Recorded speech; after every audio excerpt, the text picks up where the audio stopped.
Okay, cool. Before we start our next act, a general sum of money was found, so if you are like missing money, just like go to the front and find someone with an NHS tag, and they will help you with that. For our next act, we crack a joke right about now, but he's the one who's going to be making the jokes tonight. It's Mickey Grennan doing stand-up. Ha ha ha.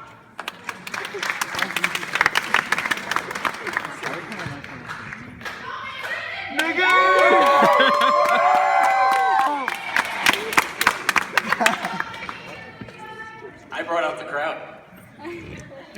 Alright, so thank you to Sam and Valerie's sister, Sam, and Abby.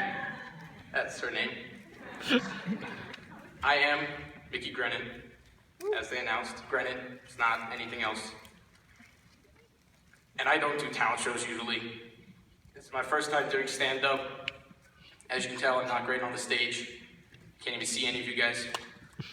But I'm out here because I was driving the other day, and I got into a fight with my mother. I'm going to tell you that story, but first a little bit about me. Like I said, I'm Mickey Grennan. I want to get that point across. And I go to PV, because I'm in the PV talent show. I am a bear. I'm on the golf team, technically counts. I'm also on the Scholastic scrimmage team. We might get varsity next year. And although we call ourselves the Bears, I like to think that we should change that. Because the Bears, there's the Chicago Bears, the Bears have been done. I think after this year, we should call ourselves the Disasters. Because over the year, we've had a water pipe burst, no drinking water. We had a blackout, couldn't come into school because of the blackout. And we had a fire. How often is there a fire in a school? You hear about a lot worse stuff than a fire in a school, but we had the fire. Ironically though, the one thing we didn't have, snow. No snow this year. But yeah, so I'm on the golf team, and I'm on the golf team because I love to think I'm good at golf, even though I suck at golf. I'm horrible at golf. In fact, golf is one of those sports, I don't know how to disconnect that, so I'm going to stay here. And golf, when you're playing golf, you're all excited. It's the first hole, you tee up the ball, you come up, you take a few practice shots, you hit the ball, it goes straight out 2 feet. And no further than that. So you're starting to get mad, so you come out, same club, not supposed to use it, but you're still using it. You swing at it again, another 2 feet.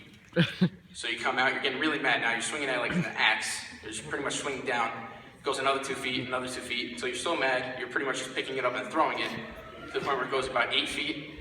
And once it's 8 feet out, you have to walk back because you left your bag of clubs. Another 12 feet back that way. You have to walk back forward. And it really just gets on your nerves so that by the 18th hole, you have lost 3 clubs in the woods. Yeah.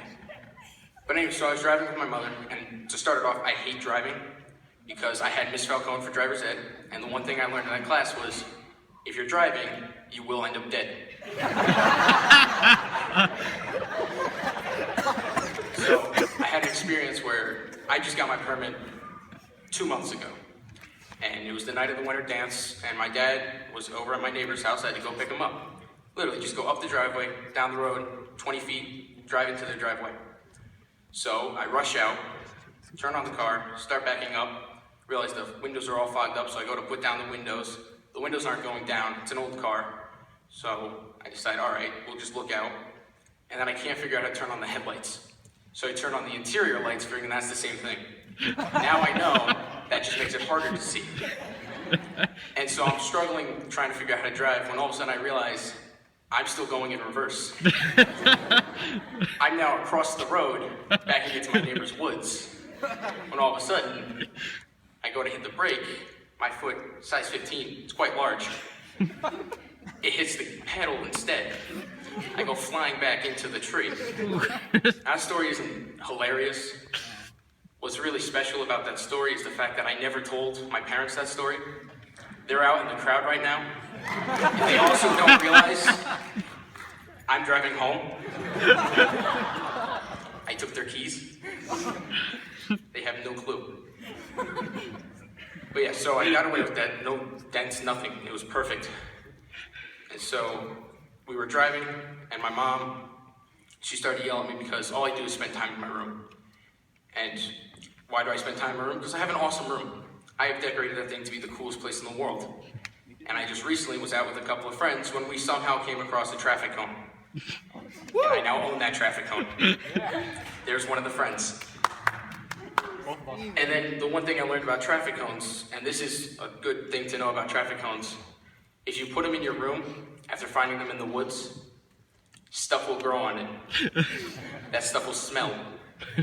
I had no clue where the smell was coming from until I fell on the traffic cone. It reeked. It was now black.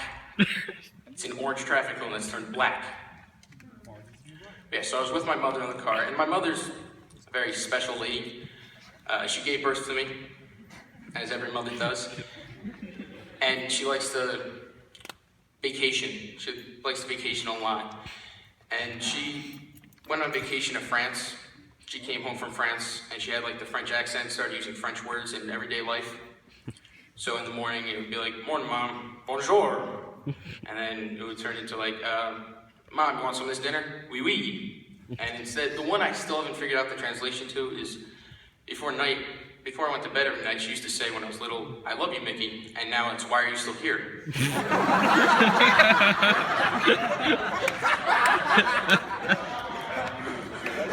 Don't fall for me. Anyway, so our last family vacation, we went to Washington, D.C. and Boston. And in Washington, D.C., it was me, my father, my sister, and my mother. And me and my sister both got to choose a museum to go to. And my sister chose to go to the art museum. And when I think of art museums, I think they're very boring. However, there was this one sculpture in every room, which I loved. It was called Couch by Lazeboy. And I loved that sculpture. You could sit on it. Some people chose to nap on it. Some people chose to nap on me. And then I chose to go to the American history one because they had a film area and I love watching movies and everything. And all of a sudden I saw that there was on the map an area for presidents and media. So I figured, let's go learn about Harrison Ford and Air Force One and everything. When my dad caught up to me though, he was running after me, he said, "Mickey, you ran right past the Rocky gloves." And that was the whole reason I went there pretty much, was to see the Rocky gloves. Because I love the movie Rocky. It teaches you a whole lot of great lessons. One, it's okay to lose, you'll get a sequel. And there's 3 quotes from those movies that I think truly define them. The first one, and I apologize for my impersonation here. "Hey, Bully, what's the matter? You look like you're a robot?" Because it teaches you robots have feelings too. The second one is serious, is, "Doesn't matter how hard you can hit. All that matters is how hard you can get hit. Keep moving forward." Because in life, it doesn't matter what people throw at you, you have to be able to overcome it. Like a dark audience and one mic. And the last quote, my personal favorite quote from any movie is, "Hey lion, we're getting married." Because it tells you, always invite a lion to your wedding. It will always go great. But I missed the Rocky gloves, so I went backtracked. And I was very disappointed to see that they weren't the Rocky gloves that I figured they were. They were Muhammad Ali's gloves, and who's ever heard of him? But anyway, so we then went to Boston. And Boston, it was my idea to go to Boston because I figured Boston's a historic city, we should at least go there once. And because I have a map where you scratch off where you've gone, and I accidentally scratched off Boston. Anyway, so we were going to the aquarium, and my grandfather was with us, and he wasn't feeling that well, so he went back to the hotel. So it's just me, my mom, and my sister. My mom decided that we should go from the aquarium to Chinatown. The distance between those 2 places is about the length of Boston. And then we'd go back to Cheers, which again is across Boston. Then we'd go over to a nice Victorian tea shop. By the time we got to that Victorian tea shop, I was pretty pissed because we did a lot of walking and we did not see a lot of stuff other than Chinatown. And when we got to this Victorian tea shop, it was the one place my sister wanted to go. It wasn't right. They only had coffee and tea and little Boston cream pies and 1 or 2 cookies, but she wanted the whole London experience in Boston, so we had to go find a different one, which again, I would have settled for the half moldy